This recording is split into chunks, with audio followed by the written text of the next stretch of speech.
সকাল থেকেই আজকে আমাদের রান্নাবান্নার তোড়জোড় শুরু হয়ে গেছিলো। যেহেতু নিরামিষের দিন, তো আমাদের 3-4 রকমের পদ রান্না হয়। তো যেহেতু 3-4 রকমের পদ, একটু সময় লাগবে, আর তার মধ্যে গরমটাও প্রচুর, একভাবে করা যায় না, তো একটু রেস্ট নিয়ে নিয়ে করতে হয়। সেহেতু আমরা তাড়াতাড়ি করে তোড়জোড় শুরু করে দিয়েছিলাম।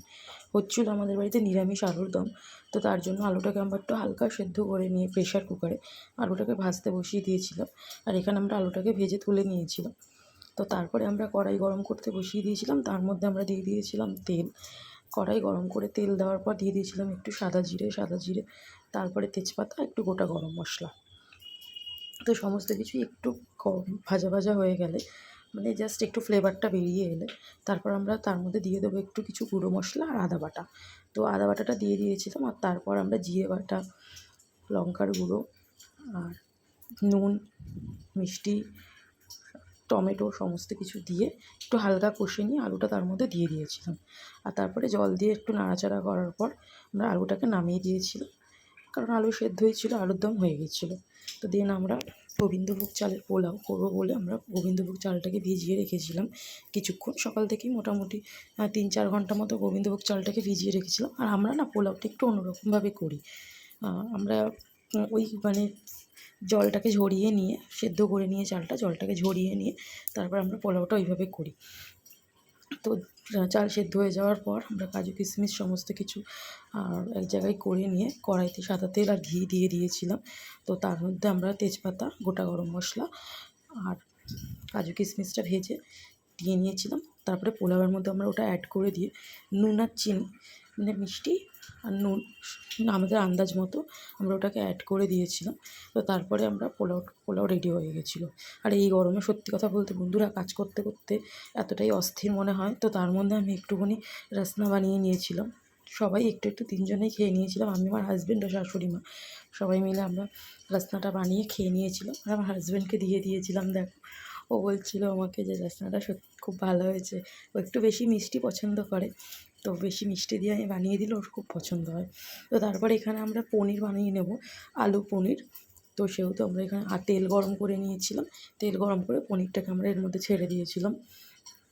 পনিরটা একটু ভাজা ভাজা হলে তারপরে আবার তেল গরম করে ওর মধ্যে জিরে, গোটা গরম মশলা, তেজপাতা দিয়ে আলুটা দিয়ে, আর তারপরে কিছু বাটা মশলা যেমন আদা বাটা, গুঁড়ো লঙ্কা, জিরে বাটা, সমস্ত কিছু দিয়ে ওটাকে একটু ভালো করে কষিয়ে নিয়ে নুন মিষ্টি দিয়ে জল দিয়ে দিয়েছিলাম।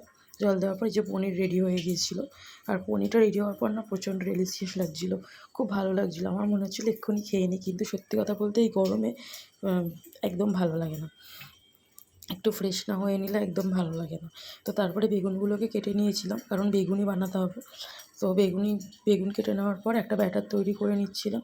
তার মধ্যে গুঁড়ো লঙ্কা, নুন, একটু কর্নফ্লাওয়ার, বেসন, একটু কালো জিরে, মিষ্টি আর একটুখানি বেকিং সোডা দিয়ে আমি এটাকে ভালো করে মাখিয়ে নিয়ে তারপরে ওর মধ্যে আমি একটু জল দিয়ে দিয়েছিলাম। আর জল দেওয়ার পর ব্যাটারটাকে গুলে নিয়েছিলাম। মোটামুটি বন্ধুরা দেখো, এরকম আমরা একটা থিকনেস রাখি সবসময় বেগুনে। তো তারপরে একটু গরম করে নিয়েছিলাম কড়াইটা, তার মধ্যে দিয়ে দিয়েছিলাম তেলটা ভালো করে গরম হওয়ার পর বেগুনগুলো আস্তে আস্তে ব্যাটারে ডুবিয়ে ছেড়ে দিচ্ছিলাম। বন্ধুরা, তোমরা একটা জিনিস খেয়াল করেছো কি, বেগুনিগুলো দেখো কতটা পরিমাণে ফুলেছে। এটা একমাত্র কর্নফ্লাওয়ার দেওয়ার জন্য। আমরা একটুখানি কর্নফ্লাওয়ার অ্যাড করি সবসময় যেন বেসনের মধ্যে, বেগুনিটা খুব ফোলে। তো এরপর সব টোটাল পদগুলো আমি এখানে এক জায়গায় রেখে দিয়েছিলাম, সাজিয়ে দিয়েছিলাম। তো এই হচ্ছে পনিরটা, আর তারপরে আলুর দম, পোলাও, স্যালাড। তো তারপরে আমি আস্তে আস্তে এক একজনের জন্য ভাতটা বেড়ে নিচ্ছিলাম। আর তবে সবাইকে সার্ভ করে দেওয়ার পালা। আর বন্ধুরা, তোমরা লাইক, শেয়ার, কমেন্ট অবশ্যই করো, আর ভিডিওটা স্কিপ না করে দেখো। তো আমরা সত্যি কথা বলতে আজকের লাঞ্চটা খুব মজা করে খেয়েছিলাম, খুব ভালো লাগছিলো খেতে। এক এক দিন না এরকম একটু রান্নাবান্না খুব ভালো লাগে, নিরামিষের দিনগুলোতে বিশেষ করে। তো সবাই মিলে খেয়ে নেওয়ার পর শেষ পাতে মিষ্টি তো অবশ্যই দরকার। আর এই সরভাজাটা আমাদের এখানের খুব ফেমাস। আমরা প্রায় সময় সরভাজাটা কিনে আমাদের বাড়িতে রাখি, আর গল্প করতে করতে এই সরভাজাটা এনজয় করছিলাম। তোমাদের যদি ভিডিওটা ভালো লেগে থাকে বন্ধুরা, তোমরা অবশ্যই একটা লাইক, শেয়ার, কমেন্ট কিন্তু ভুলো না। আর স্টে টিউনড। Thank you.